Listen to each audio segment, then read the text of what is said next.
ஒரு சிறிய கிராமத்தில் பழமையான முருகன் கோவில் ஒன்று இருந்தது. அந்த கோவிலில் இருந்த முருகன் சிலை மிகவும் எளிமையானது. ஆனால் அந்த சிலையை மக்கள் மிகுந்த பக்தியுடன் வழிபட்டு வந்தார்கள். ஒரு நாள் கடும் மழை பெய்தது. கோவிலின் சுற்றிலும் வெள்ளம் பெருக்கெடுத்தது.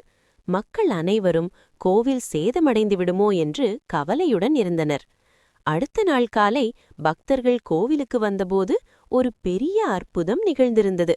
முருகன் சிலை இருந்த இடம் முழுவதும் வெள்ளம் தொடாதபடி உலர்ந்திருந்தது. மேலும் சிலையின் முகத்தில் ஒரு மெல்லிய புன்னகை தெரிந்தது. அந்த இடத்தில் குங்குமம் மற்றும் சந்தன மணம் பரவியது.